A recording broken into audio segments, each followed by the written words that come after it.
सोचो अगर आपके 3 किलोमीटर की दूरी पर 2 बार न्यूक्लियर अटैक हो जाए तो क्या आप जिंदा बचोगे? ऐसा ही रियल इंसिडेंट हुआ था जापान के इंजीनियर सुतोमो यामागुची के साथ। जब अमेरिका ने जापान पर 2 बार न्यूक्लियर अटैक किया था तो दोनों ही बॉम्ब ब्लास्ट में सुतोमो यामागुची बॉम्ब ब्लास्ट के सिर्फ 3 किलोमीटर की दूरी पर थे, फिर भी वो दोनों ही बॉम्ब ब्लास्ट में जिंदा बच गए। आइए जानते हैं इसकी पूरी कहानी, कैसे यामागुची ने दोनों ही बॉम्ब ब्लास्ट में सर्वाइव किया और जानते हैं कि आखिर क्यों अमेरिका ने हिरोशिमा और नागासाकी पर एक ही बॉम्ब गिराया। Why not two cube? साल 1939 जर्मनी ने पोलैंड पर अटैक करके दूसरे वर्ल्ड वॉर की शुरुआत कर दी थी।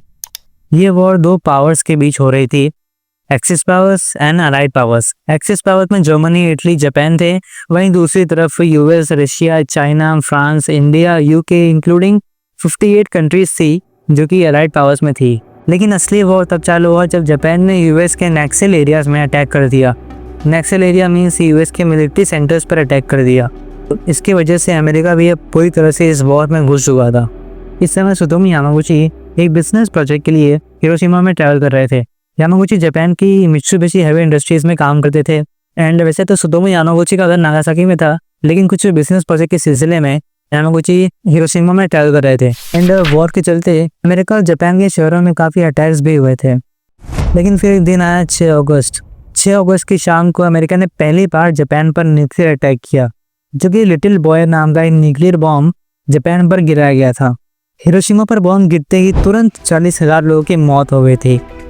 यामागुची जिस बिल्डिंग में काम कर रहे थे वो बिल्डिंग पूरी तरह से टूट गई थी एंड यामागुची इस बॉम्ब ब्लास्ट के बस 3 किलोमीटर की दूरी पर थे।